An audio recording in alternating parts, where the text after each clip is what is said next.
and God must be approached and understood in His own terms. God, in His infinite wisdom, has chosen to speak to us through His Son Jesus, and Jesus spoke much in parables. Why parables? Bakit mga talinghaga ang ginamit ng Panginoon sa kadalasan ng Kanyang pakikipagtalastasan sa mga tao? Pag naunawa natin ito, ay lalo nating mabubuksan ang hiwaga ng mga katuruan ng ating Panginoong Jesus. Dear God, we thank you for this life. We thank you for another day of life. And we thank you for the way that you have been so generous to us. We ask you, Father, to give us a simple message that will add and enable us, Lord, add a lot of wisdom and knowledge so we can understand you more. Teach us. Your voice is the voice we want to hear. Be our preacher, O God. Use your servant only as your instrument. Enable your people, empower us, heal us, teach us. In the name of Jesus, your Son, our Lord, our Savior, and our friend, we pray with thanksgiving. Why did Jesus use a lot of parables instead of just plain language? Why should we understand parables? Matthew 13:10 to 11. After the Lord had taught so many people, but apparently the people did not understand much of what He taught, Jesus explained to him His parables, and the people, especially His disciples, understood. The disciples came to Him and asked, "Why do you speak to the people in parables?" He replied, "Because the knowledge of the secrets of the kingdom of heaven has been given to you, but not to them." So apparently there are secrets in the kingdom of heaven that is not for everybody. And that there are people who had been chosen by God to receive, to understand, to decode those secrets. And the disciples were one of those few people. So there are people who are given the knowledge of the secrets of the kingdom of God. And there are those who are not given such knowledge. This is God's will from the very mouth of Jesus. Jesus spoke and taught in parables, using common language and examples, but symbolically. Pag nasalita ang Panginoon, nagtuturo, maraming talinghaga, pabugtong. May naiintindihan ng mga tao doon sa pang-ibabaw, sa mababaw na level, pero hindi yun ang pinakamahalagang kahulugan. Dapat ay lumalim pa, subalit hindi lahat ay nakakarating doon. When people hear the simple message, they understand it in the context that they'd like to understand it, but what seemed to be the message and the meaning is not really the message and not the meaning, or at least not the complete message and not the complete meaning. There are layers of meaning, and one needs some kind of a spiritual key to unlock the doors to the deeper layers of that understanding. The meaning is hidden beneath the word or the symbol.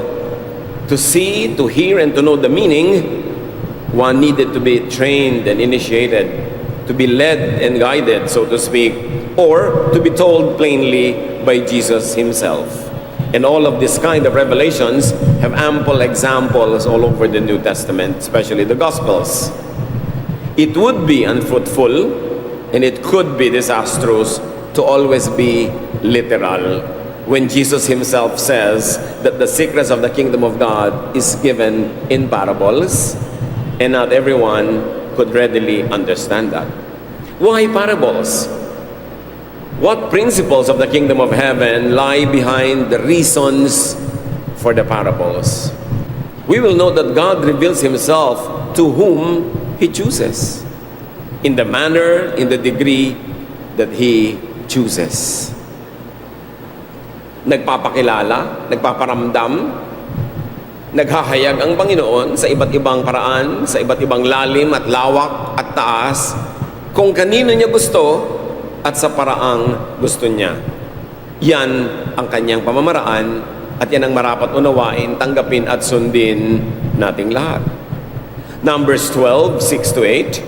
Then after commanding them to listen carefully, He said, I, the Lord, speak to prophets in visions and dreams, meaning hazy, unclear, like what visions and dreams usually are. But my servant Moses is the leader of my people. He sees me face to face. Now this is beyond the rules, because the rule says when you see the face of God, you die. The background, of course, is when the brother and sister of Moses became very rebellious against him, and God called them to chastise them and tell them, when I speak to the usual and other prophets, it's usually through dreams and visions, but not Moses. When I speak to him, he sees me face to face. Meaning it is a very clear revelation, a very clear teaching that he gives to Moses. And God goes on to say, and everything I say to him is perfectly clear. Hindi mga panaginip, hindi mga pangitain, malinaw na malinaw kung magturo ang Diyos diretso kay Moses. At kaya sabi niya sa mga kapatid, na sabi nila, propeta din naman kami, may karapatan din kami mag-lead. Bakit si Moses nang lagi?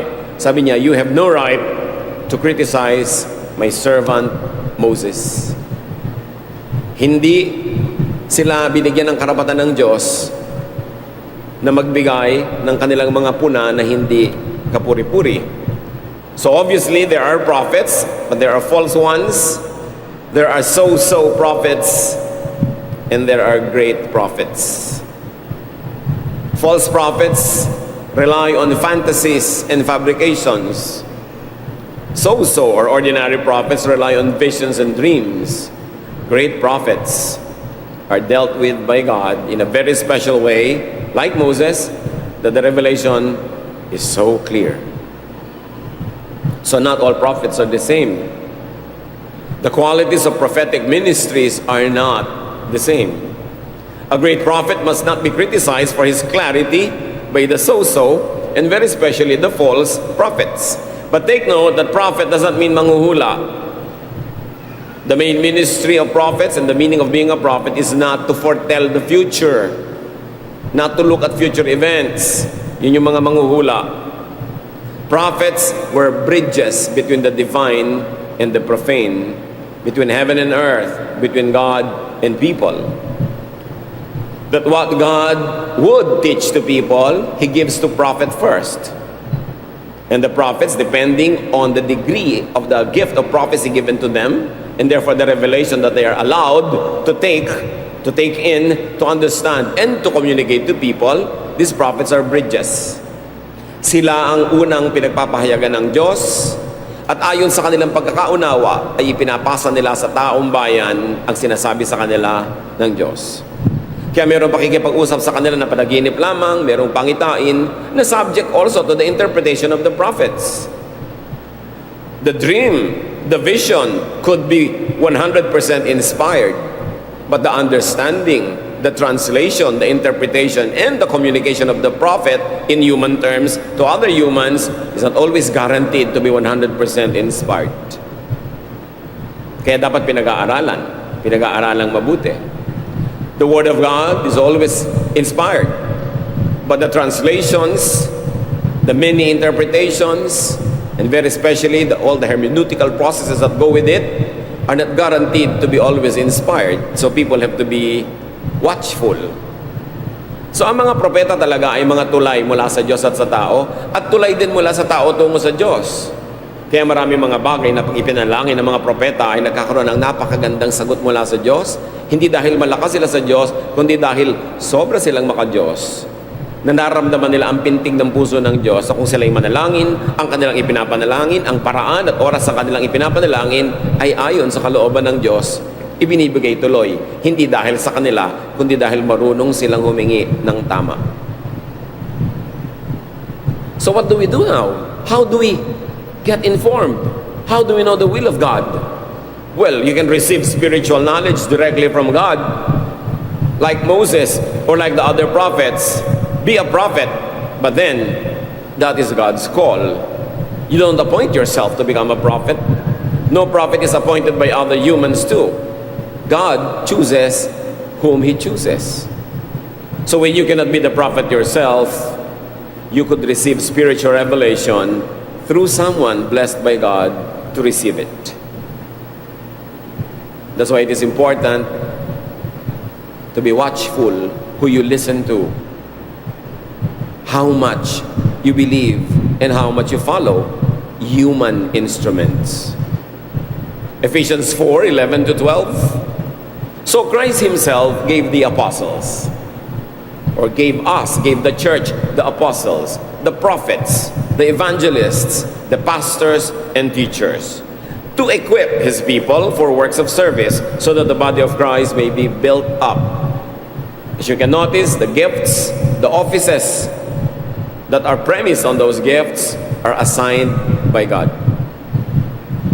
Not everyone is an apostle, not everyone is a prophet or an evangelist or a pastor or a teacher. It's too much to look for all of these qualities in one and the same person.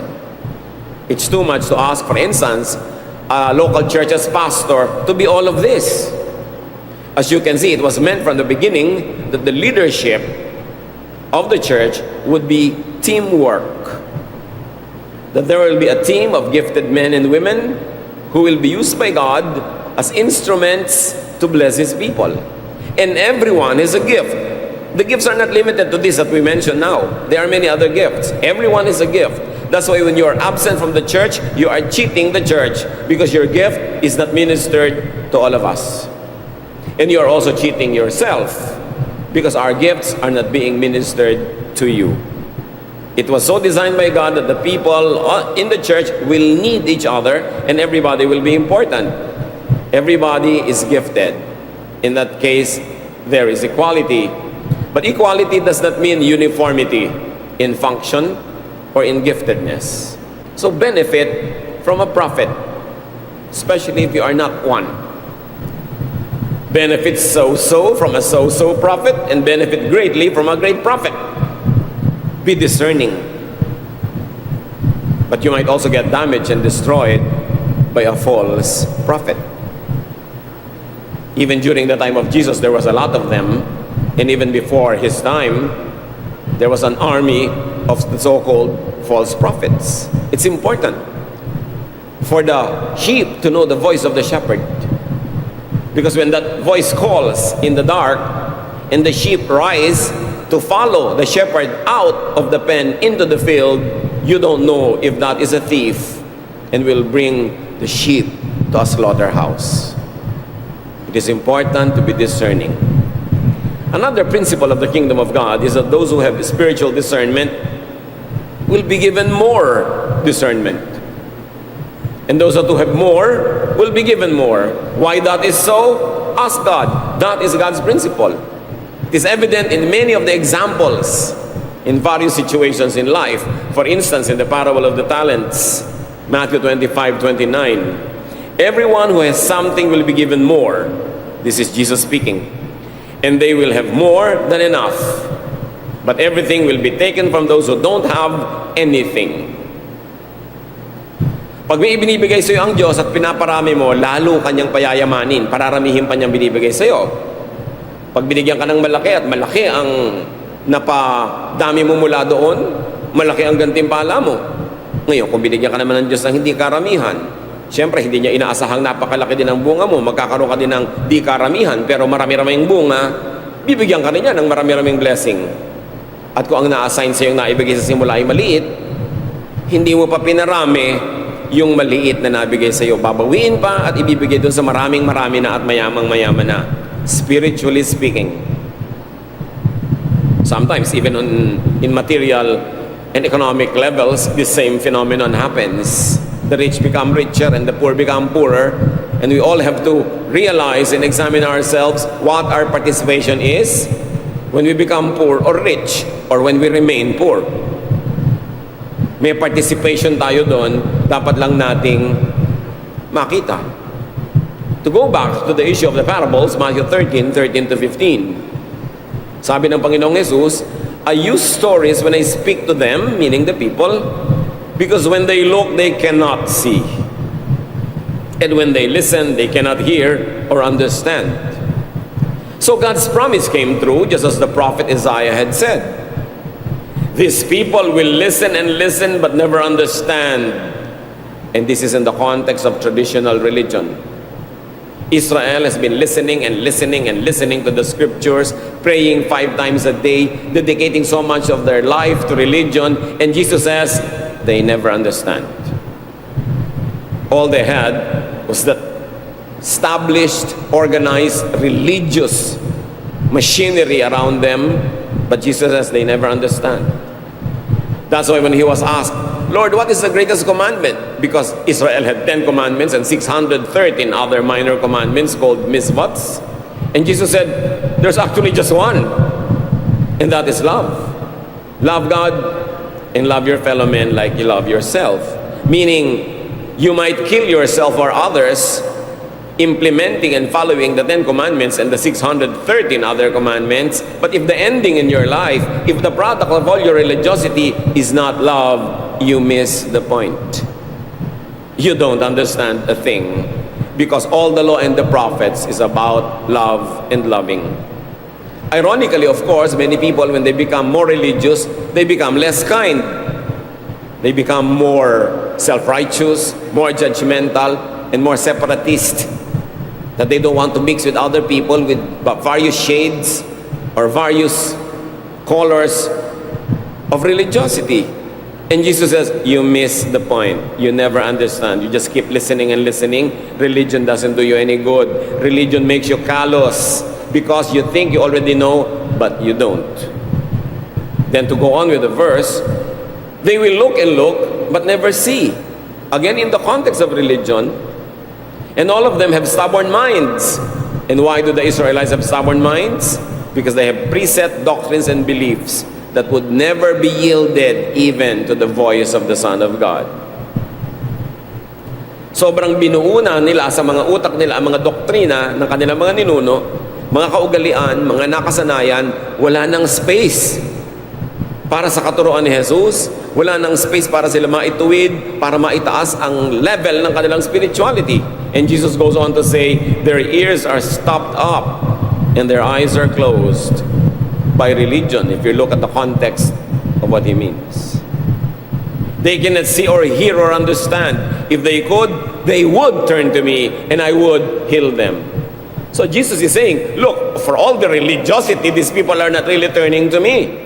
And because they are not turning to me, the Son of God, the Word that has become flesh, they could not be healed. Because I am the healer. Because I am the life. I am the way. I am the truth. And if people won't turn to me, there is no way that they can have hope. And this is what tradition, centuries, even millennia of religiosity has done to the people. They have been hardened at the core of their hearts, that they wouldn't recognize the voice of the Son of God from among the many voices that they have already learned to institutionalize, to canonize, and they have turned these voices into idols already. They don't turn to God. They don't get healed. And God lets them be. Another concept, another principle of the kingdom of God is that those who refuse to see will be left alone in their blindness. Those who refuse to hear will be left alone in their deafness. Preset, quick, dry, stubborn religious belief could be the worst spiritual blinder. People don't find it because they don't seek. They don't seek because they think they already have it. Diba ang pinakamahirap ding share ng gospel? Yung mga, ayoko nang makinig, alam ko na yan. I was born in this religion and I will die in this religion. Sarado ako, dekantado. Ipagmamalaki pa yan ng mga tao. Ayaw makinig. Kasi iniisip nila, alam na nila. Ganun ang mga tao nung panahon ni Jesus. Nung dumating na ang anak ng Diyos, ayaw nilang pakinggan kasi yung utak nila punong-puno na ng mga katuruan na kung kani-kanino galing, wala ng lugar para sa katuruan ni Jesus. And God does not get down from His throne in heaven to stop people from doing what they do. God teaches in so many ways, through prophets, through our experience, through a direct dealing with us, through the scriptures, through history. And when you do not listen to all those, even to the Holy Spirit, God will not physically intervene to stop you from doing what you do or to push you to do what you should be doing. Ang nagbubulag-bulagan ay hinahayaang maging bulag manatiling bulag, lumala sa kabulagan. Ang nagbibingi-bingihan ay hinahayaang manatili at maging bingi at lumala sa kabingihan. That is the way of God. Every believer must take care of himself or herself. Well, we do take care of one another, but it is your primary duty to take care of your own self. Many believers would always want to be nursed, babied, to be babysitted all their lives in the church. They don't want to take care of themselves. They will be absent for weeks on weeks and weeks on end, and they will expect to be sought after, to be followed everywhere. Maraming mga ganon, mawawala at ina-expect, hahanapin sila, liligawan, susuyuin, reregaluhan ng papaya para bumalik sa church. Aalis sa ministry, magtatampo, hindi asikasuhin yung sarili niyang tampo, pagalingan ng sarili niyang sugat. Kasi lahat naman tayo sugatan. Lahat ng mga tao may daladalang mga suliranin, may kani-kanyang panahon ng kahinaan. Hindi mo pwedeng asahan na laging ikaw ang alagaan. Tapos may mga tao ikakalat ang buhay nila, ine-expect, bubuuin sila uli ng Diyos. May mga tao tatalon sa bangin, iisipin, lulusugin sila ng kapatiran para iyahon uli. At matapos mong iyahon, tatalon na naman. Makikita natin na kung gusto mong tumalon, di ka pinipigil. Kaya huwag ka nalang tumalon. Kasi nakakapasubo pagka hindi ka pinigil, papasubo ka na niyan. Kailangan bantayan ang sarili. At sabi ni Jesus, you know why they don't understand? You know why I speak in parables? Sabi niya, otherwise they might see with their eyes, hear with their ears, understand with their hearts, and turn, and then I would heal them. Kaya importante, maghanap talaga. Pag nagbibingi-bingihan, paulit-ulit, hinahayaan na ng Diyos. Hindi niya pinipilit. Kung hindi mo maintindihan ang isang katuroan, magsaliksi ka, maghanap ka, huwag mong expectin lumaglag mula sa langit yung paliwanag. Hanapin mo. Kung may pagdududa ka, patibayin mo ang pananalig mo sa pamamagitan ng pananalangin, pag-aaral, pagsasaliksik. Hindi yung lalo mong papalalakihin ang iyong duda, lalayo ang loob mo sa Diyos. Ang totoo, sinong malulugi? Kailangan inaalagaan ang sarili. At mahalaga, namimili ng papakinggan. Kahit sa ating ordinaryong buhay, pag may problema ka sa asawa, halimbawa, nakausap mo si Kumare Juan, kung ang payo niya, naku, iwan mo na yung asawa mo na yan. Malamang yun ang gawin mo. Pero pag nakausap mo si Kumari to, hindi. Unawain mo siya kasi alam mo naman, medyo napagok ng bata yan eh. Alam ko, kaya medyo kulang ang isip niyan. Mauunawaan mo ngayon, may iba ang attitude mo. Depende kasi kung sino pinagkakausap mo. Kung sino pinakikinggan mo, nakaka-apekto yun sa utak mo. Kaya mahalaga to benefit from the ministry of obviously anointed, blessed prophets, servants of God, teachers, preachers, counselors who have a good track record of godly ministry. Pinipili ang pinapakinggan. Suriin. Sabi ng Panginoon sa Luke 6:39, He also told them a parable. Can the blind lead the blind? Will they not both fall into a pit? Another teaching from the Lord that has a very, very physical and very superficial meaning. Literally, a blind cannot lead another blind person. But that's not all. That's not the lesson. The lesson is spiritual. That a spiritually blind person will only misguide another person who is seeking guidance. Yun ang sinasabi nating maraming layers ang meaning ng turo ni Jesus. Kumbaga sa kakanin, sapin, layers, layers, layers. Huwag kang titigil sa isa lang. Kasi hindi mo kayang ubusin ang lalim, taas, lawak ng salita ni Jesus. Habang meron kang inilalaan na lugar sa iyong isip, may mailalagay pa si Jesus doon. Kaya dapat aral ng aral, hanap ng hanap, dahil napakalaki ng Diyos. Kaya yung mga iba sinasabi nila, I know God. Sometimes it's a very presumptuous thing to say. How can a finite mind know an infinite God? How can a limited mind know God in a week or 2 or 3 of a spiritual experience or within a religious experience? We keep seeking God. We get to know God more and more.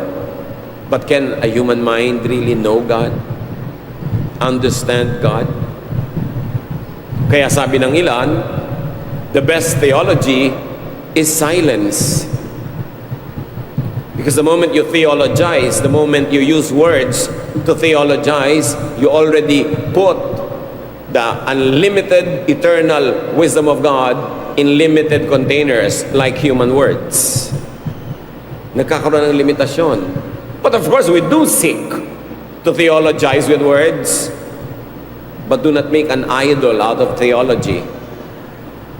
Hindi mo pwedeng gawing poon at samba-sambahin ng isang theology, isang principle, isang interpretation. Bukas dapat ang iyong isip.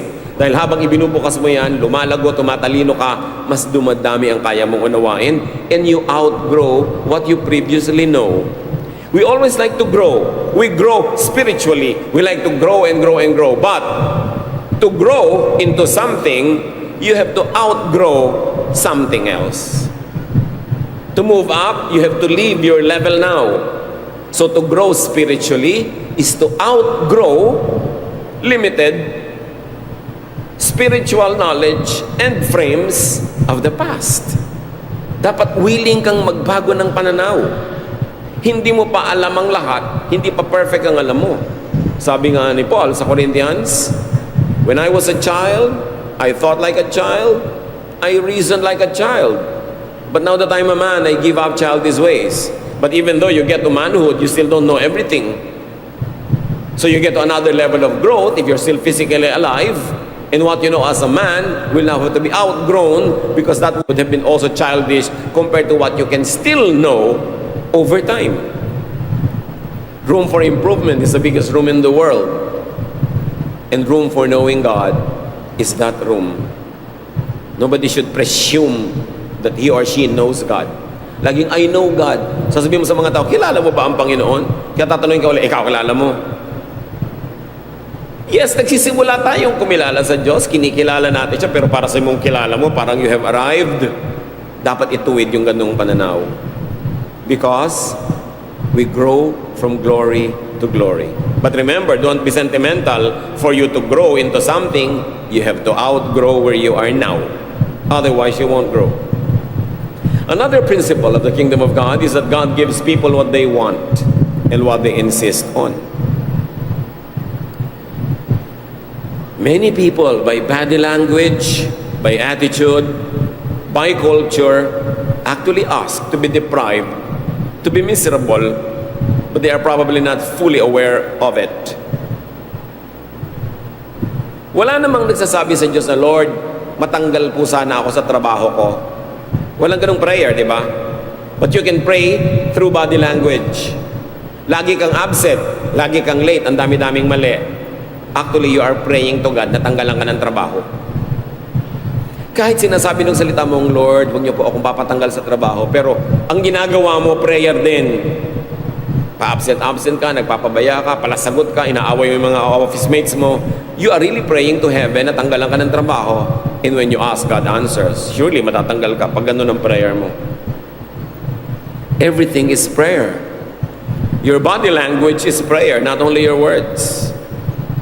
How we position ourselves. If we're going to be far from the streams of living water or by the streams of blessings, that is a prayer. Positioning yourself is a prayer. That's why many people pray without words. And many people pray with words but actually are not praying because their words are acted by their action. Suriin natin para iisa, buo. Yung iniisip mo, sinasabi mo, ipapanalangin mo, pare-pareho, consistent. Yung iba gustong umasenso pero tamad. Diyos ko, hanguin niyo po kami sa hirap. Pero wala namang ginagawa. Nakatihaya lagi. Nakatiwangwang.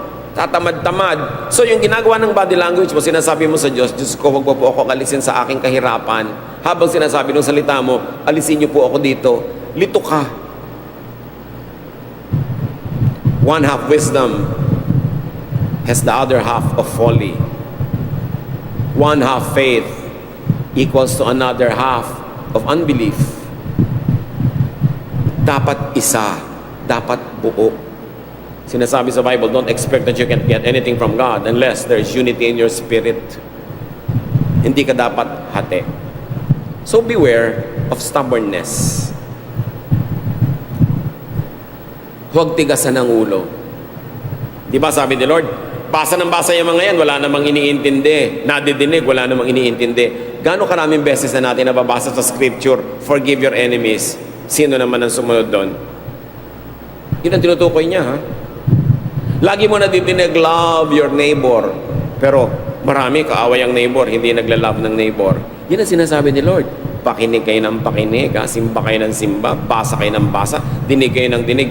Di nyo naman sinusunod.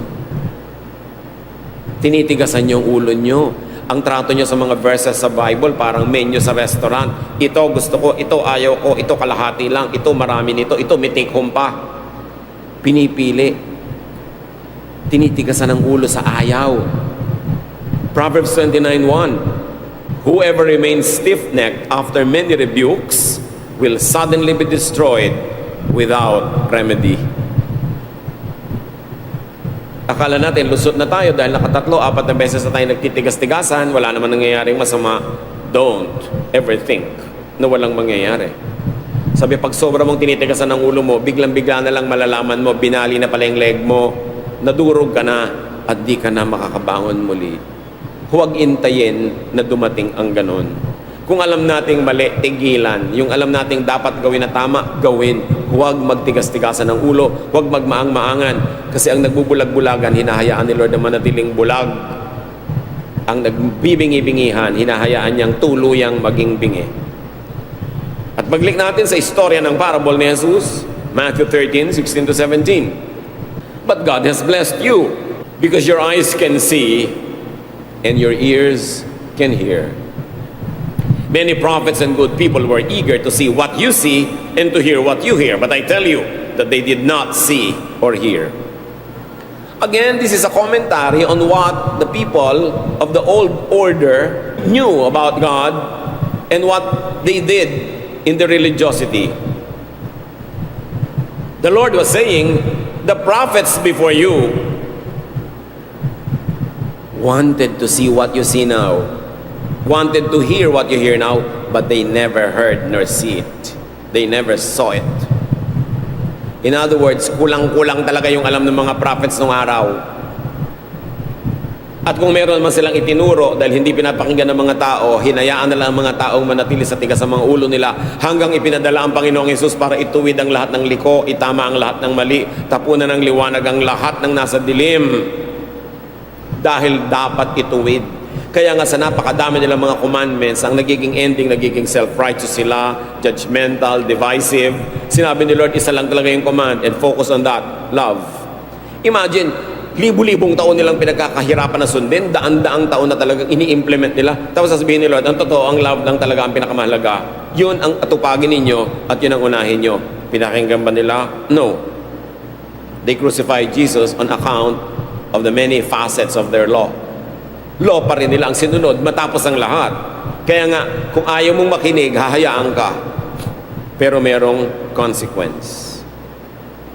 Meaning, it is very important to isolate the teachings of Jesus from the other teachings that you will find even in the traditions of the religion where he grew up in. Because he said, look, the prophets of old wanted this but they never got it. So now I'm giving it to you.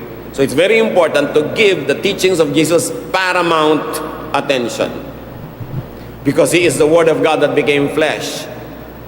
In Jesus, all the deity lived in bodily form. Everything that the Father in heaven wanted to reveal was revealed in Jesus and through Jesus. Therefore, we must pay attention to what he teaches. And not be like the people around him in his time, insisting on tradition, insisting on institutionalized ways that Jesus was already trying to correct. We should put Christ back to the center of Christianity. Because even evangelical Christianity had been filled with idols, not made of silver or gold or wood, but idols of the mind, theologies, all kinds of teachings that had replaced and sometimes even contradict the very spirit of the teachings of Jesus. people should go back to the heart of Jesus, to go back to the heart of Jesus-centered Christianity. Because even after Jesus, 2,000 years of church history had again placed a long line of idols on the altar of Christianity. And these are not the physical idols that many evangelicals demonize. But these are idols of the mind, idols of congregationalism, idols of division, idols of various shades of interpretation. And people go to war, kill or die for this, contradicting the spirit of Jesus. Paul said the previous prophets did not receive what the disciples were receiving. So take note of the incompleteness and the haziness of the old order, the old revelation. And Jesus says, blessed are those who see and hear spiritual truth. Doubly blessed are those who believe without even seeing. And that is our generation and the generations before us. Yung mga disciples noon, napakapalad nga nila dahil nakita nila si Jesus, nakita nila yung mga himala, nahipo yung sugat, nakasama nilang kumakain. Pero sabi ni Lord sa John 20:29, Jesus said to Thomas, Thomas, do you have faith because you have seen me? The people who have faith in me without seeing me are the ones who are truly blessed. And if you believe in Jesus without seeing Him, like the apostles did see Him, you are truly blessed. Mas mahirap yung ating pananalig kasi walang nakitang batayan. Do not just read or hear it. Really see and understand what God says. Develop your own scholarship. Do not depend on teachers and preachers alone. You've got to read the Bible on your own. Meditate on it day and night. Pray for the Lord to reveal to you its meaning that is unique to your experience. Not just what people say God says. Not just what you think God says or should say. You must allow God to speak. Kailangan natin dinig natin ang tinig ng Diyos, hindi lang yung sabi ng iba tungkol sa Diyos. Hindi lang yung gusto nating marinig o yung sa palagay at inaasahan natin ay dapat marinig. Hinuhubad mo ang lahat ng yan para magkaroon ka ng tunay na revelation from God. Let God speak to you personally today in a contemporary context. Because the Word of God is timeless. You can understand God through the context of history in which Jesus was revealed, but you can transcend the material history of the time and let God speak to you in your time and place now through the timeless and universal teachings of Jesus. So why parables? To reveal the deeper meaning to God's chosen recipients, as Jesus said, and to make the reading and interpretation and application timeless, universal, transcendent. Mahalaga mga kapatid na may talinghaga. Halimbawa, yung talinghaga, sinabi ni Jesus, kumuha ka ng tubig sa balon. Pag ginawa mong napakaliteral lang yan, literal na tubig, H2O, balon na sa English ay well, pwede mong masabing, hindi na ako nagbabalon ngayon kasi may gripo na kami, therefore wala nang talab sa akin ang salita ni Jesus, irrelevant na sa akin yan. Pero pag dinala mo siya sa symbolism, ginawa mong talinghaga, ano ba ang ibig sabihin ng tubig? Hindi lang H2O. It could mean life. It could mean buoyancy. It could mean cleansing. It could mean refreshment. Tas ano ba ang balon? Therefore, it is the source not only of water but of refreshment, of life, of rest. Makukuha mo yung meaning, makakatakas ka dun sa kahon ng example noong unang panahon na wala na sa buhay mo ngayon pag marunong ka magbasa ng metaphor, pag marunong ka magbasa ng parable. And Jesus spoke in parables to render His words universal and transcended. It could be applied and interpreted in any time and place, in any culture, so long as you know how to find parallels of the meanings of what He said. Dahil sa parable nagiging accessible sa atin, yung dapat sana'y distant teachings in a very distant time, place, and material culture. Salamat may parables. Nagkakaroon ng neutral ground yung turo para pwedeng tumalab sa atin ngayon kahit hindi naman tayo yung original na kausap. Why else? Why parables?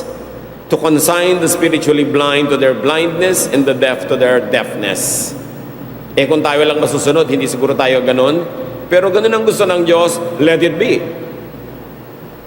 Therefore, carefully examine if you are blind or deaf by practice or by choice.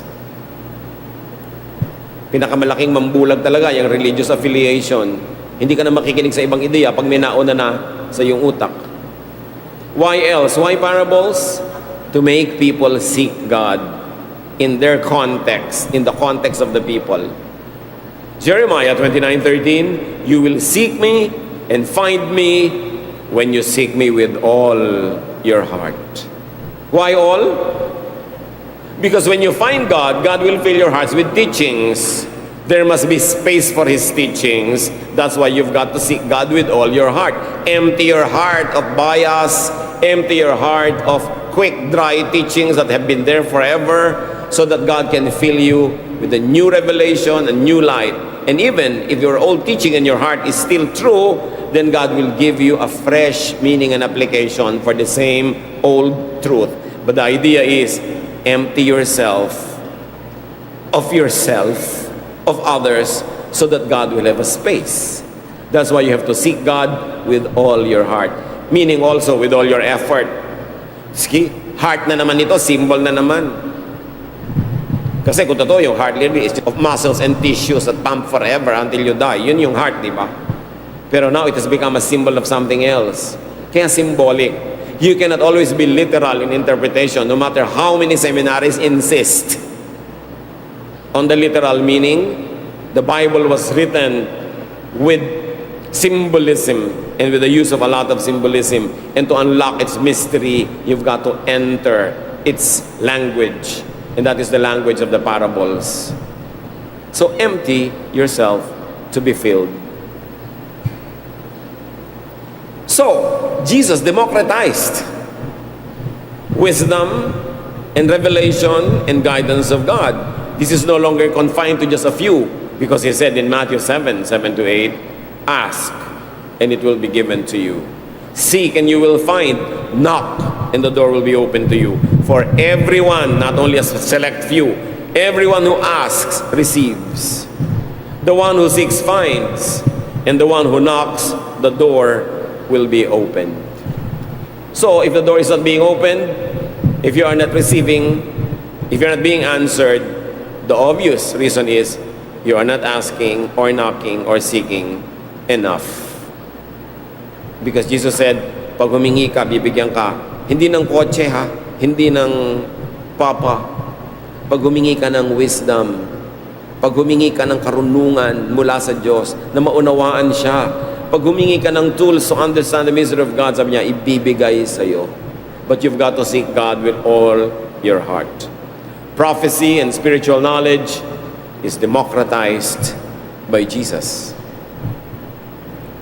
Ask God to open your hearts and ears, to heal our spiritual blindness and deafness, and to make us see and hear, so we can unlock the meaning of Jesus' words. We can see beyond the surface, and very importantly, to see beyond religion incorporated. That is what has happened in the last 2,000 years. Various religions claiming franchise to Jesus, claiming franchise to heaven. That there are so many franchise holders now, that there is so much religious competition. See beyond that. Get beyond religion incorporated, so that you can get to the heart of Jesus. Listen to prophets who are anointed. Be blessed with the ministry of other people who are given by the Lord many giftings to uplift and edify all of us. Get beyond the parables into the heart of Jesus. Brothers and sisters, don't just have religion. Don't just attend a religious service. Seek to find Jesus. Seek to find not just religion, but salvation, freedom, joy, peace, and goodness. And you will know if you have found God, and if God has found you, you will be loving, your heart will overflow with love. You will be ready to love, and you will ready to be loved by others. You will take away all those dividing walls so you could love. Ayan, hanggang pumunta doon ng Panginoon ay walang kinikilalang pumunta doon na isang dakilang propeta. At nakatira dito sa Jericho ang isang mayaman, ngunit kinamumuhay ang lalaki si Zacchaeus. Mataas ang posisyon niya sa gobyerno, siya ay taga-singil, pinunong taga-singil ng buwis, na ang binubuwisan ay mga kababayan at ang buwis ay nagpupunta sa Imperial Rome, a foreign government. So many people considered him to be a traitor to his own people. Kaya walang kaibigan si Zacchaeus bagamat napakarami niyang pera. And you know, tax collectors, collaborators, rich people and wealth are usually demonized. Kadalasan na at karaniwan na ating pagtingin sa mayaman, sa mga tax collector ay corrupt at wala ng pag-asa. Yan ang karaniwang pananaw. At yan ang umiiral na pananaw ng mga tao laban kay Zacchaeus sa kasaysayan na ating muling tutunghayan. Luke 19:3-4. Jesus was heading his way, and Zacchaeus wanted to see what he was like. But Zacchaeus was a short man and could not see over the crowd. So he ran ahead and climbed into a sycamore tree.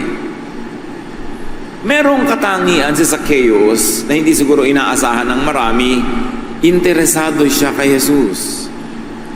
Gusto niya na makita si Jesus. Kung gaano kalalim ang kagustuhan niyang makita lang ba ang itsura? O malaman ba ang katuruan, makita ang puso ni Jesus? Hindi pa malinaw so far. Ang sinasabi lang sa atin ng writer, gusto niyang makita si Jesus. Pero meron siyang kakulangan. Hindi siya matangkad. At dahil yung daan ay punong-puno na ng mga tao nakapila para panoorin ang daraanan si Jesus, wala na siyang nasiksikan at hindi naman siya makakita sa ibabaw ng mga balikat o ulo ng mga tao dahil siya ay hindi katangkaran. Kaya siya tumakbo papalayo doon sa maraming tao, doon sa lugar ng dadaanan ni Jesus na wala pang masyadong tao. Ahead. At umakyat siya ng isang punong di naman madaling akyatin dahil gusto nga niyang makita si Jesus. Zacchaeus wanted to see Jesus, but the street was lined with people. He was short and he could not see Jesus. So he made an effort. He ran ahead of the crowd and climbed the tree for vantage point. He did what he could. He did what he should in order to see Jesus. Definitely it was not easy for a man his stature, his position, his wealth, or even his age. Hindi madali sa tao na tinitigala sa lipunan na umakyat na lang ng puno kasi parang pambata na gawain yon. Sa kanyang kalagayan, sa kanyang kayamanan, at maging sa kanyang edad, hindi madali. Pero ginawa niya. So nakikita natin, seryoso talaga siya. Gusto niyang makita si Jesus. So habang siya ay nandoon at nakabitin sa may puno, maring halos para siyang unggoy na nakasabit doon, maring nakaupo siya sa isang sanga, kumakapit sa ibang maliliit pang sanga, dumaan si Jesus. Mapapansin kaya siya sa dami ng tao?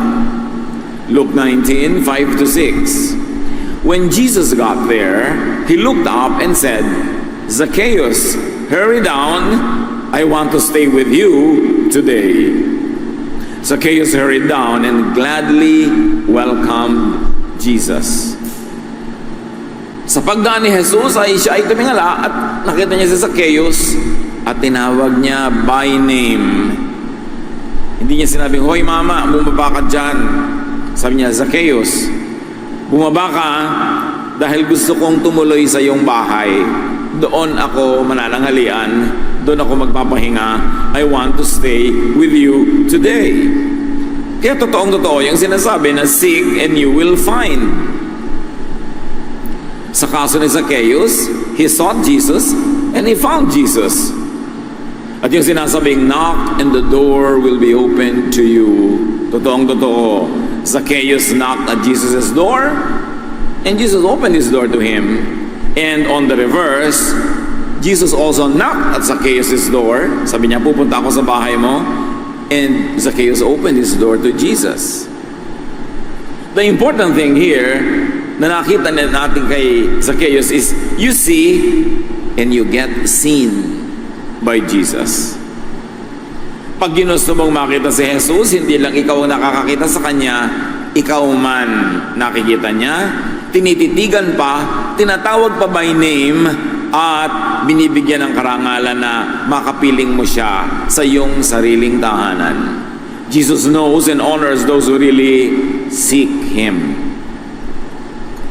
Walang tunay na naghahanap kay Jesus ang mapapahiya. At hindi mo kailangan maging maingay, hindi mo kailangan tumawag ng pansin sa iyong sarili para kapansinin ni Jesus dahil alam Niya. Sa katunayan, sa dinami-rami ng tao doong nag-aabang sa Kanya at nakatunganga at nakatitig, kay Zacchaeus pa siya tumawag at nagpunta.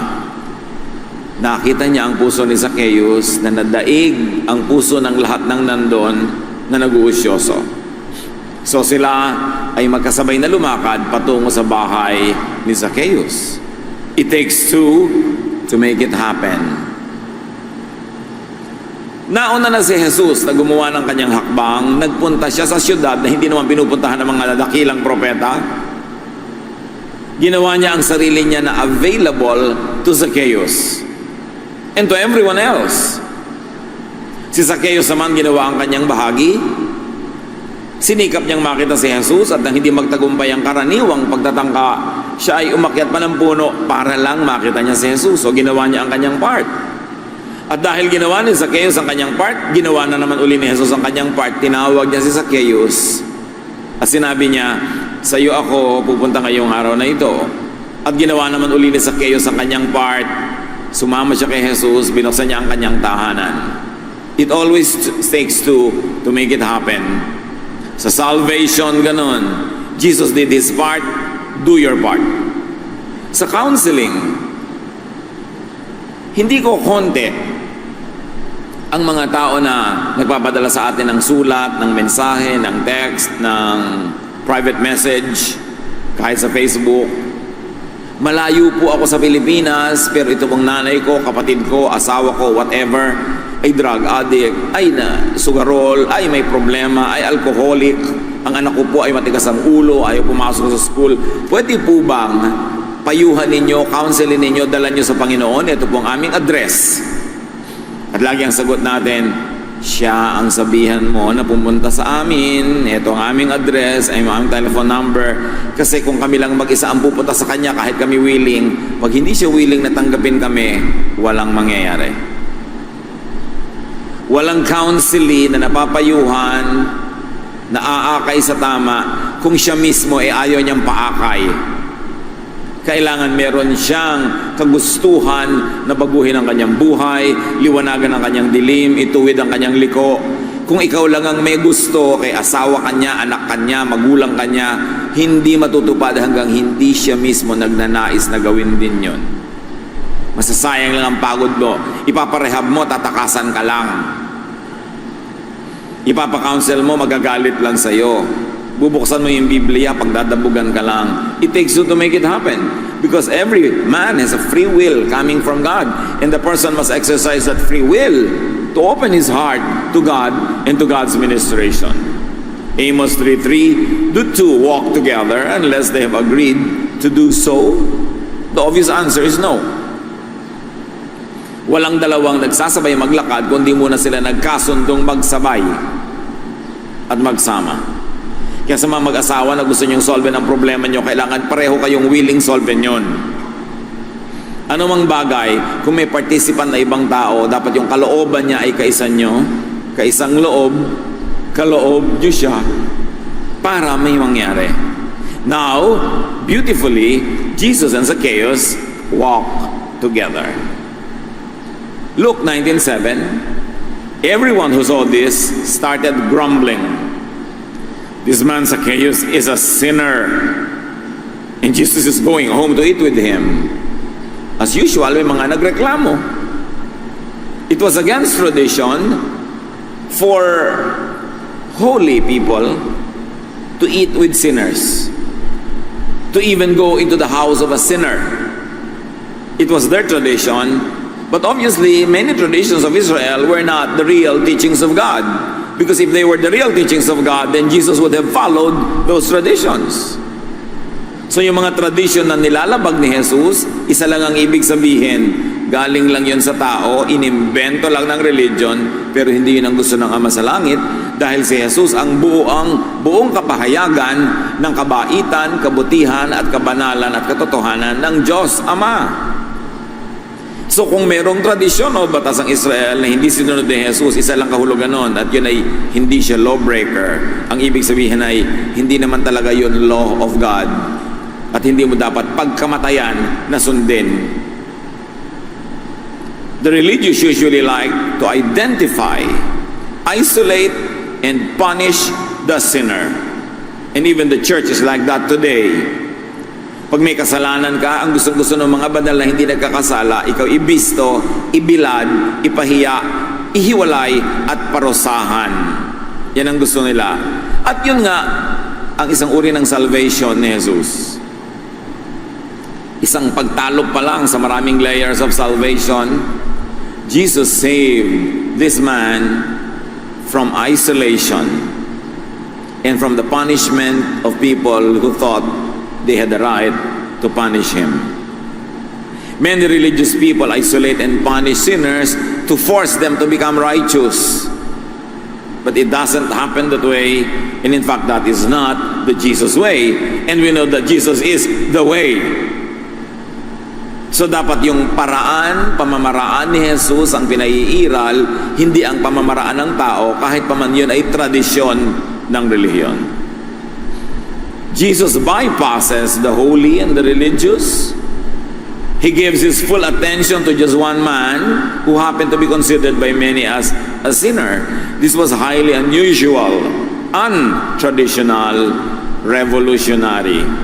But we know that Jesus is not conservative, that he is a revolutionary. Yung mga tumutuligsa sa kanya ang laging conservative.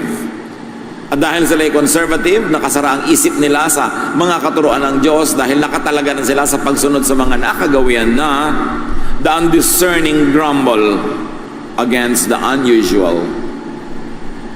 Kadalasan na ugali ng mga tamad mag-isip ng anumang hindi nila naiintindihan, anumang bago, anumang hindi pa nararanasan ay mali sa kanilang tingin. So, maling-mali sa tingin ng mga tao ang ginawa ni Jesus. Sabi siguro ng mga religious leaders doon, ang dami-dami natin dito ng mga banal, hindi sa atin nagpunta. Yun siguro mga givers to the temple and to the synagogue. Sabi, ang laki-laki namin mag-donate, hindi sa amin nagpunta. At sabi siguro ng mga manong at manang, na timping-timpi na sundin ang lahat ng hinihingi ng kanilang lupang katawan para lang masabing sila'y banal. Kami ang banal na banal, timping-timpi dito, laging nagtitiis, nagtsitsaga, hindi sa amin nagpunta. At ang pinuntahan, bahay ng isang makasalanan, isang tax collector, isang collaborator with the Roman rulers, unthinkable. And because it is unthinkable, it could only be wrong from their point of view. But what do we see about Jesus here? That Jesus does not require righteousness for people to come to Him. Hindi kailangang ticket ang kabanalan para lumapit kay Jesus. Hindi ticket ang pagiging religious para lumapit kay Jesus. Ang ticket lang, gusto mo ba talaga siyang makita at nag-e-effort ka ba na makilala siya? So pumasok si Jesus sa bahay ni Zacchaeus at sila'y nakapagsarilinan. Kung nakasalo nila ang pamilya ni Zacchaeus, hindi sinabi sa atin, but obviously it was so. Dahil hindi naman nakahiwalay kay Zacchaeus yung pamilya niya, so nagkaroon ang pamilyang ito ng oras with Zacchaeus. Mahabang panahon ang lumipas, habang nagchichismisan ang lahat doon sa labas ng bakod. Ano kaya ang nagaganap? Anong nangyayari? Luke 19:8. Later that day, so mahaba talaga nangyari usapan. Later that day, Zacchaeus stood up and said to the Lord, I will give half of my property to the poor, and I will now pay back 4 times as much as to everyone I have ever cheated. Hindi natin alam kung anong naganap na usapan, pero alam natin kung anong naging bunga ng usapang ito. Biglang nagbagong loob si Zacchaeus. Sabi niya, kalahati ng kayamanan ko ay ibibigay ko sa mga maralita. At dun sa natitirang kalahati, lahat ng dinaya ko, babayaran ko times 4, lampas-lampas sa interes na hinihingi ng kanilang mga batas. So marahil wala nang matitira sa kanya kasi pinamigay na niya yung kalahati, at yung kalahati, lahat ng dinaya niya, ang tagal-tagal na niyang tax collector, ang dami niyang over collection, ang dami niyang cheating na ginawa, ito times 4 niya. At kaya niyang bayaran lahat ng mga yon because tax collectors keep records. Jesus and Zacchaeus spent a long time together, and the result was that Zacchaeus became charitable. Suddenly, he was loving. At yan ang tunay na bunga ng pagkakilala kay Jesus. Nagiging loving ka. Pansinin ninyo mga kapatid, inuna niyang sabihin, half of my property I will give to the poor. That is a charitable act. He did not have to. And then tsaka pa lang niya isinunod, lahat ng dinaya ko, ibabalik ko times 4. Yun pa lang yung kanyang act of righteousness. Pero ang una niyang ginawa is his act of love. Mas nauna niya na mahalin yung mga taong mga maralita, biglang nagkaroon siya ng puwang sa kanyang puso para sa pagmamahal. At pagkatapos nagkaroon siya ng puwang sa kanyang isip na maging tama at tumpak and proper and correct, kaya ibabalik niya mga dinaya niya with a lot of interest. Walang tao na nagsasabing nakilala niya si Jesus tapos hindi nagiging loving. Yan ang magandang pamantayan natin ngayon. Maraming nagtatanong, Pastor, paano po malalaman kung tama ang interpretation ng isang preacher, ng isang teacher, kung tama ang kanyang interpretation sa Bible? Number 1, hindi sa edukasyon niya. Lahat naman edukado pero iba-iba pa rin ang interpretasyon. Hindi sa skill. Hindi sa kanyang seminary training dahil ang dami-dami naman nagseminaryo, iba-iba pa rin ang interpretation. Hindi sa bunga ng dami ng kanyang followers kasi marami pero tama ba? Marami namang hindi karamihan pero mali ba? Pero merong isang pamantayan para malaman mo kung tama ang interpretation ng teaching. Kung ang nagiging talab sa kanya ng itinuturo niya, nagiging loving siya. At kung ang nagiging talab ng turo niya sa mga tinuturuan niya, ay nagiging loving din yung tinuturuan. Kasi para ano pa? Ano ang saysay na magturo ka ng Biblia na ang nagiging epekto sa tinuturuan mo ay nagiging palalo, mayabang, self-righteous, judgmental. Buti pa, huwag ka talang mag-aral at magturo kasi napapasama ang tinuturuan mo. Kaya sabi ni Jesus sa mga Pharisees, you travel over land and sea to win one single convert, and when you are able to convert him, you turn him into a child of hell, twice as worse as you. Nagpapakahirap pa kayo ng soul winning, at pag nakuha nyo ang isang kaluluwa, nagiging masahol pa sa inyo. Kaya mabuti pa, wag na lang kayo magpagod. So Zacchaeus becomes charitable and loving. As sabi ng 1 John 4:7-8, my dear friends, we must love each other. Love comes from God. And when we love each other, it shows that we have been given new life. So paano man nalalaman kung saved na, may eternal life na? Nagiging mapagmahal. Hindi yung lumalaki ang bit-bit na Bible. Hindi nagiging more conservative and controlling of others. Nagiging mas palapula at palapintas sa iba? Nagiging palalo? No. Nagiging maibigin. Sabi, it shows that we have been given new life. We are now God's children and we know Him. God is love. And anyone who doesn't love others has never known Him. Ang Diyos ay pag-ibig at sino mang hindi maibigin, hindi pa niya nakikilala ang Diyos kahit siya relihiyoso, kahit meron siyang religious title, kahit ang tagal-tagal na niya sa church. Pag hindi siya maibigin sa kapwa, hindi pa niya kilala ang Diyos. So hindi mahirap sukatin ang mga sarili natin. Huwag natin sukatin yung iba, yung sarili natin. Maibigin ba ako? Anong attitude ko pag may nakikita kong tao na sa palagay ko'y makasalanan, marumi kesa sa akin? Nagdidiri ba ako? Nagagalit ba ako? Gusto ko ba siyang ipahiya? Gusto ko siyang parusahan? O naaawa ako? Gusto ko siyang mahalin? Tanggapin ng walang patakaran at simulang akayin. Mahalin para malagay sa tama. O sinasabi ba natin, bago mo ma-deserve ang aking fellowship, kailangan banal ka muna? Hindi yan ang style ni Jesus. Dahil si Zacchaeus nga, considered by many as sinners, doon pa siya nakipag-fellowship. The religious who do not love others, who do not love Zacchaeus, do not know God.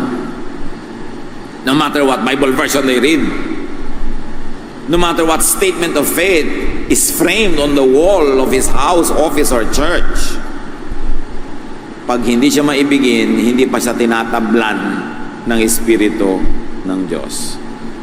At usong-uso sa mga hindi maibigin, nalaitin ang love. Pinagmumukha nilang parang hippie, addict, drugista, irresponsable yung love. Dahil ang gusto nilang ituro, parusa, strictness, hell. At ang tingin nila lagi, pag labang itinuturo mo, para kang kulto. Magiging kulto na ako kung kasama ko si Jesus, kasi si Jesus loving. And God is love. Para masabi mo ngayon, hindi, stricto kami, separatist kami, humihiwalay kami sa mga mali. Hindi ganun si Jesus. So, sino ang sinusundan mo? Definitely hindi si Jesus. And after spending time with Jesus, Zacchaeus becomes loving and he pays back with big interest. He becomes correct and righteous.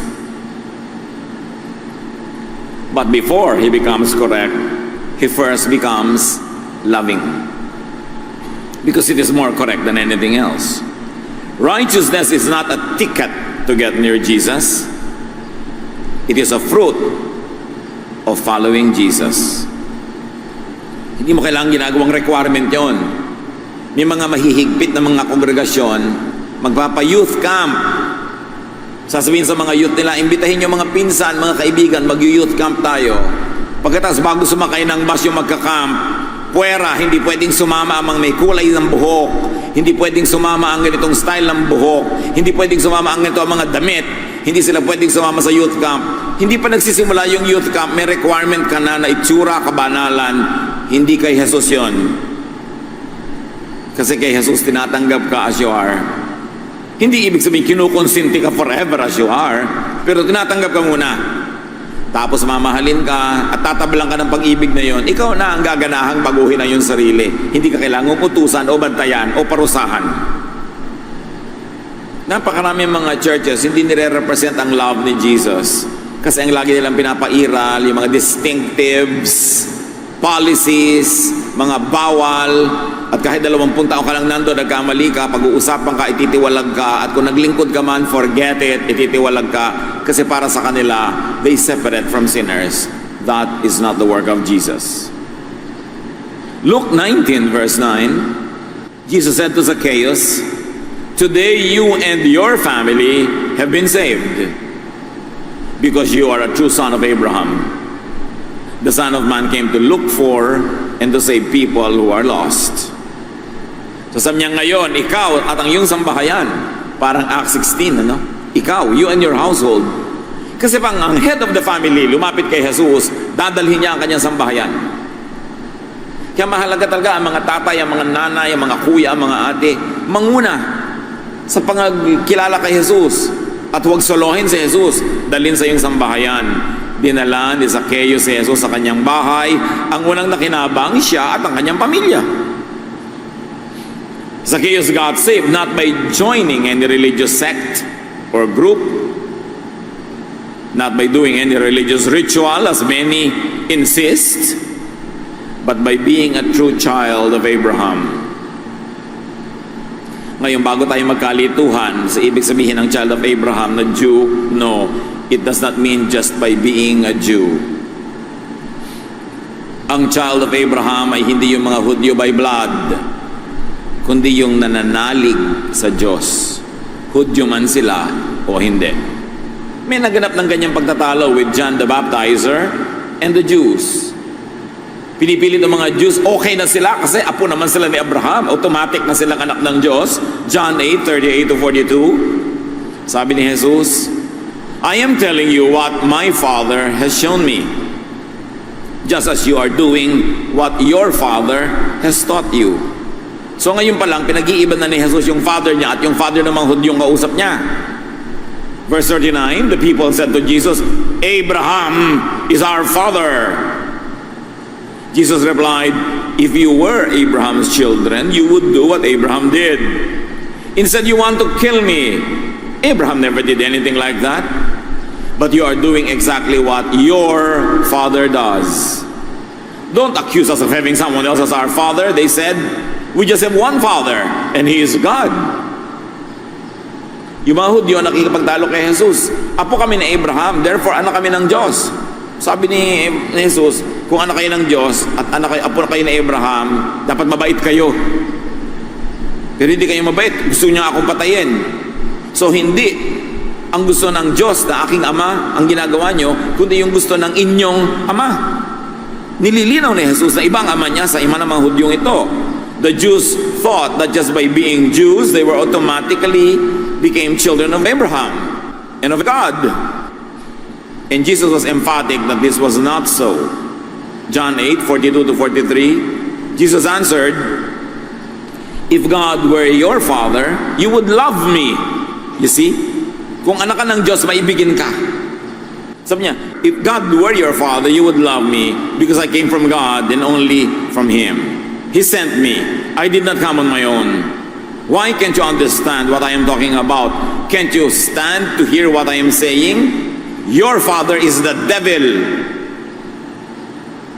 Ang linaw na. Nilinaw na ni Jesus para wala nang mistake ang interpretation. Huwag niyong ipilit na anak kayo ng Diyos, anak kayo ni Satanas. Sa pinaggagawa ninyo, kahit kayo Hudyo, kahit kayo relihiyoso, hindi kayo loving, huwag niyong imagine na anak kayo ng Diyos, mali kayo, si Satanas ang ama niyo. Ganong kalinaw. Hindi mo kailangan ng scholarship para maintindihan ang linaw-linaw. Godly people, the children of God, love. That love is the greatest doctrine. Godly people, the children of God, are loving and they love Jesus. Meanwhile, religious people insist on legalism, on excuses to not love, and excuses to punish those that they consider are less holy. Zacchaeus got saved, and this means believing in Jesus. When you believe in Jesus, you get saved.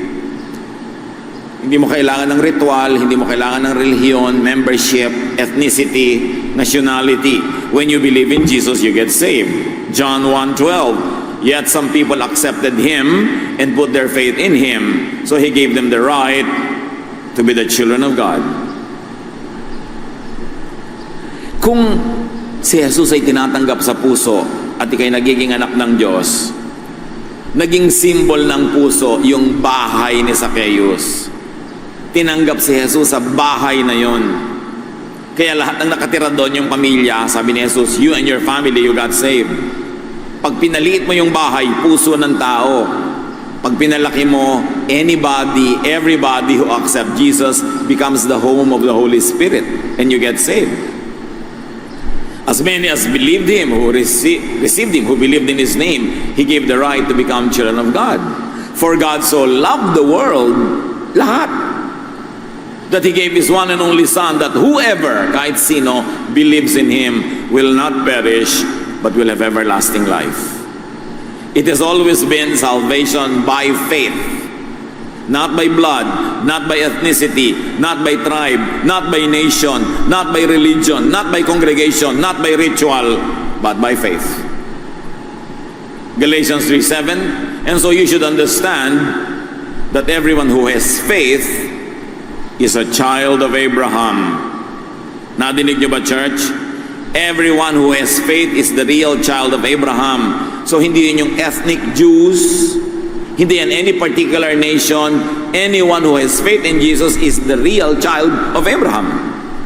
At kaya niya sinabi kay Zacchaeus, you are really a child of Abraham. Salvation has come into your house. It doesn't mean that because you are a Jew, but it means because you believe in me, you are a real child of Abraham. Therefore, you and your household are saved. Zacchaeus got saved from judgment, from punishment, and from hell. And this is the usual definition of salvation, that you get saved from eternal punishment, from hell. But more than that, at least for the moment while he was alive, Zacchaeus got saved from his greed, his selfishness, from himself. At marami sa atin mga kapatid, hindi pa natin kailangan ngayon ng salvation from hell. Ang kailangan pa natin ngayon, salvation from ourselves, from our greed, from our lack of love, from our selfishness. At ganoon din ang pangangailangan ng marami nating mahal sa buhay. Zacchaeus got saved from delusion, from wasting his life on just making wealth, on making enemies while he was making wealth, and on isolating himself from the people and from God. Yan ang maraming salvation. Hindi ka lang kailangan ma-save from hell. Kailangan ka rin ma-save from yourself. At kailangan ka rin ma-save from your wrong ideas that life is all about just making wealth, even though you make enemies in the process. At lahat yun naunawaan ni Zacchaeus. Kaya sa isang iglap ng kaliwanagan, naging handa siyang ibigay ang kalahati ng kanyang kayamanan sa mga hikahos. Love yun. At handa siyang bayaran lahat ng kanyang dinaya at dagdagan pa ng interest. Righteousness yun. Magkasama, pero love first. Marami mga tao sinisira ang buhay, sinisira ang pamilya, sinisira ang relasyon dahil lang sa pera. At naligtas si Zacchaeus sa malaking kahibangan at kasinungalingan na yon. Sasabihin na iba, sayang naman, ang tagal-tagal niyang inipon. Ba't siya hindi lang hinayang? Kasi nakita din naman niya na kahit nagkakamal siya ng napakaraming kayamanan, malungkot din siya. Hindi rin payapa ang kalooban niya. Galit pa sa kanya ang maraming tao. So yung kayamanan niya ang naging pabigat sa kanyang buhay. It is not always so. Sometimes yung kayamanan pampagaan, pampasarap lalo ng buhay. Pero kung hindi mo dinadaya ang kapwa mo, hindi ka nagnanakaw at hindi ka nalalayo sa iba para lang makuha mo yung pera nila. Sa malinis sa paraan, why not? That's what it means also that Jesus came for and to save the lost. Isang kaluluwa sa isang buong lungsod ng Jericho, yun lang ang pinuntahan niya. Tulad ng isang demoniac, inaalihan ng masasamang espiritu, tumawid si Jesus ng lake para puntahan ng isa lang kaluluwa. Mahal ni Jesus kahit isa lang. Mahal niya tayo. At yun ang dapat natin ipabatid sa ating mga mahal sa buhay, maging mga kaibigan, maging hindi kilala. Jesus came for and to save the lost who know and acknowledge that they are lost. Dapat tanggapin mo munang lost ka, na may kulang sa'yo. Si Zacchaeus, yung paglabas niya ng kanyang bahay, kahit mainit ang panahon, pag-akyat niya ng puno, kahit mahirap at undignified, isang pagpapatunay na sinasabi niyang, may kulang sa akin at kay Jesus ko hinahanap. Habang di mo inaamin na may kulang sa'yo, hindi ka mapupuno ni Jesus. Habang nagpupuno-punuan ka, mananatili kang walang laman. You have to acknowledge it. You have to tell Jesus that you need Him. At ang pagsasabi, hindi kailangan laging salita, katulad ni Zacchaeus, body language. Jesus came for and to save the lost, to acknowledge and seek and welcome and accept and listen to and follow Jesus. One thing to know that you need Jesus, and one thing to do something to know Him. So position yourself to invite Jesus into your home. Bakit may Zacchaeus? Because everyone is a Zacchaeus. There is a Zacchaeus in each one of us. Meron tayong mga dapat itama sa buhay natin. May mga ginagawa tayo naglalayo sa ating kapwa. May mga ginagawa tayong naglubog sa atin sa problema. But we can all be like Zacchaeus. Lapitan si Jesus at lalapit din siya. Tawagan si Jesus at sasagot siya. See Jesus and you will be seen by Jesus. Hindi yan one way. Climb your tree to see Jesus. Gusto mong makilala si Jesus? Mag-invest ka naman ng panahon. Umattend ka naman ng Bible study. Magkaroon ka naman ng ministry. Kasi sa ministry, katuwang mo at kasama mo si Jesus. Sa worship, nakaupo ka lang, dinadakila mo si Jesus. Pero pag may ministry ka, naglilingkod ka, katabi ka niya, sabay kayo naglilingkod. Because He came to serve. And the greatest fellowship with Jesus is to serve. Because in service, and in the field of service, that's where you become one with Jesus. Kalahati lang ng ating relasyon kay Jesus, yung kinakantahan siya, sinasamba, minamahal, dinadakila, at yung kalahati nun, kasama kanya sa trabaho. Because He came to serve, and only those who serve beside Him have real, meaningful fellowship with Him. It is one thing to look at Jesus from afar and say, you are great, you are holy, hallelujah. And it is one thing to get your feet wet and your hands dirty doing the work of Jesus. Then you are really having a complete fellowship with Him. So climb your tree to see Jesus and climb your tree to be seen by Jesus. Bring Jesus and bring salvation into your home. Sabi ni Jesus, today, you and your family have found salvation. Dinala niya sa kanyang bahay si Jesus. Children of God are children of life. It is important. And children of God are children of spiritual abundance and serenity. So dapat ang ating pamilya, ang ating mga kasambahay, mga kapitbahay, at kung kayo may mga opisina, lalo't kung kayo may impluensya, kayo supervisor, manager, owner, dalhin niyo si Jesus sa inyong tahanan. At tahanan can mean also your office or your workplace. Zacchaeus became rich enough as to overflow with generosity and honesty. If you are spiritually rich, you overflow and excess baggage flows out. At naging excess baggage ay yung kayamanan nagpapahirap lang sa kanyang buhay. Pero hindi laging ganun, kasi minsan yung kayamanan hindi naman pahirap at hindi naman mali ang pagkuha mo, then you can keep it. Sabi ni Jesus sa John 10:10, a thief comes only to rob, kill, and destroy. I came so that everyone would have life and have it in its fullest. So save yourself and others from the thief. Salvation din yan. Maligtas ka kay Satanas na nagnanakaw, pumapatay, naninira. Matthew 9:35-38. Ano ba talaga ang ministry ni Jesus? Jesus went to every town and village. He taught in their meeting places and preached the good news about God's kingdom. Jesus healed every kind of disease and sickness. When He saw the crowds, He felt sorry for them. They were confused and helpless, like a sheep without a shepherd.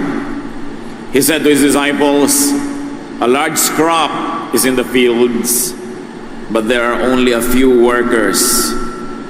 Ask the Lord in charge of the harvest to send out workers to bring it in. Ang gawain ni Jesus ay magpalaya, magpagaling, magpatibay, magpatuwid, magpaliwanag. At bawat nayon, bawat bayan-bayan ay pinuntahan niya para dalhin ang kanyang ministry. At yung nakikita niya mga tao, angaw-angaw, pulo-pulutong, ang dami-dami, gutom na gutom sa turo, gutom na gutom sa pagmamahal, gutom na gutom sa atensyon ng spiritual leader, awang-awa siya.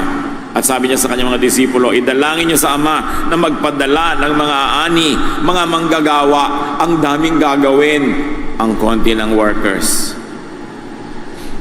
Ang daming kaluluwang dapat alagaan, ang konti ng nag-aalaga. At yung mga hindi nag-aalaga, kinikriticize pa yung nag-aalaga. Pabigat ng trabaho. Sabi niya, ask the Lord of the harvest to send workers. because the harvest is plentiful, but the harvesters are few. Isaiah 6:8. Then I heard the voice of the Lord saying, Whom shall I send? Who will go for us? And I said, Here I am, send me. One of the most beautiful sentences in the Bible. Sabi ng Panginoon, sino kaya ang kakatawan sa atin? Sinong ipapadala natin? Isusugo natin. At sabi ni Isaiah, narito po ako ang pag-utusan nyo. Pag-utusan nyo. Nawala na sa bokabularyo ng mga Pilipino yun eh. Nung araw, pag nag-meet ang dalawang taong hindi magkakilala, hindi how are you ang sinasabi. Ako po si Antonio ganito, pag-utusan po ninyo. Napakagandang attitude na, here I am, send me, I like to serve you. Let Jesus enter your heart, your home, your house. Yun ang una nating lesson from Zacchaeus. And then open your heart, your house, to Jesus. That Zacchaeus did. Mga kapatid, ang camera, alisin na natin kay Zacchaeus, ilagay na natin sa ating mga sarili dahil tayo rin si Zacchaeus. Kaya natin pinag-aaralan siya, hindi para siya hangaan, kundi para siya tularan, because there is a Zacchaeus in each one of us and we can do a Zacchaeus. Turn your house into a house of life instead of a house of death. Turn your house into a house full of life, not full of struggle and problem and guilt and worry. Turn your house into a house, church. Napakahalaga na hindi lang tayo sa malaking bulwagan sumasamba, nag-aaral ng salita ng Diyos. Hanggang sa mga bahay natin dapat ginagawa yon. Sa katunayan, ng mga original believers, yung kauna-unahang first generation Christians, sa bahay-bahay sila sumasamba, doon sila nag-aaral, doon sila nagtuturoan. At habang nangyayari yon, konti-konti sa ibang bahay, konti uli, magkakakilala sila, magkakapalagayang loob, nagkakatulungan, nagmamahalan, at ganun dapat ang church. And what do we do in times like this? Sa panahon natin, ang dami-dami natin, dapat meron din tayong home groups. Dadalhin nyo rin si Lord sa inyong office, sa inyong bahay, sa inyong factory, kahit saan kayo may influence. Kailangan yung influence nyo at yung ibinigay na blessing sa inyo ni Lord, gamitin nyo para sa paglingkuran so that you become like Zacchaeus. And the number one beneficiary will be your family. Whether it is your biological family or your corporate family, you do as Zacchaeus. Sa sulat ni Paul kay Philemon 1:2, from Paul, this letter is to you and to the church that meets in your home. So you see, the church is not a building. The church is a group of believers who meet in a home. Romans 16:5, greet the church that meets in their home. The church is people, not a building. And wherever they meet, that is the church. Kaya may home church. The first churches were home churches. And there's no reason in this day and age to not continue that beautiful tradition to have home churches. Kaya nga tayo may mga sambahay, mga kapatid. Member na ba kayo ng sambahay? Meron kung minsan nagre-reklamo, laki-laki naman ng church na yan. Kahit 5 taon na ako umaatin, wala man lang akong kakilala, wala man lang bumabati sa akin, wala man lang dumadalaw sa akin. Nakikisangkot ka ba sa home church o sa ministry group? Siyempre, kung para kang prinsesa, nakaupo sa tasa, dating alis, sino nga makikilala mo? Kailangan gumawa ka ng paraan katulad ni Zacchaeus, umakyat ng puno. Nakita ni Jesus, sabi ni Jesus, pupunta ako sa bahay mo. You've got to climb your tree and do something to bring Jesus to your home. And when you bring Jesus to your home, your family, your household, and your neighbors also get blessed. Mahalaga na nakikipagkaibigan, nakikipagmabutihan sa kapwa Kristiyano, mga kapatid. Napakalaking advantage, hindi lang spiritually, kundi practically, na active ka sa church, na involved ka sa buhay ng marami. Pag nagkasakit kami, mga dumadalaw, pag namatay kami, naglilibing sa'yo, may naglalamay, pagka ikaw ang namatayan, may nakikirami sa'yo. Pero kung hindi ka gagawa ng paraan para ma-involve sa buhay ng kapwa mo Kristiyano, lagi ka lang nakahiwalay. At lalo na kung ang pamilya mong biological, hindi naman mga believers, ang nangyayari, sobrang kang isolated pagkasama mo sila. Tapos pag nasa church ka, isolated ka rin, you've got to do something. And more than just being a recipient, it's also important to be a harvester for God. To bring souls into the house of God. Turn your home into God's house. Mahirap yon. Mahirap magbukas ng bahay para sa isang Bible study. Mahirap magturo. Mahirap mag-invest sa relationships. Pero sabi ng Psalm 126 verse 5, those who sow in tears will reap with songs of joy. Pag nahirapan ka sa pagtatanim, kakanta-kanta ka naman habang umaani ka. So first, make it personal. Receive Jesus into your heart. And then bring Jesus into your home, your family, your extended family. Know Jesus and make Jesus known. Then you will be doing as Zacchaeus. Yung dating Panginoon mo, kung ano man yun, siya pera. Sa atin naman, kung minsan pera, kung hindi man tao, kung ano man yun, napapalitan ni Jesus. At hindi nagiging kalugihan. Lumuluwag ang dibdib. Sumasaya ang pakiramdam. Nagliligtas ang kaluluwa sa kabilang buhay. At naliligtas din ngayon sa maraming kasiningalangan ng mundong ito. Ano ang lesson ni Zacchaeus para sa atin? Bring Jesus into your heart, then into your home. Marami sa atin, we already accepted Jesus into our hearts. But do we bring Jesus into our home, into our workplace, into our small world? Complete the cycle. Do not only be a recipient of God's salvation, but be a dispenser of it. Na maging instrumento tayo para yung iba man lumaya, makakilala, at magkaroon ng kapayapaan at buhay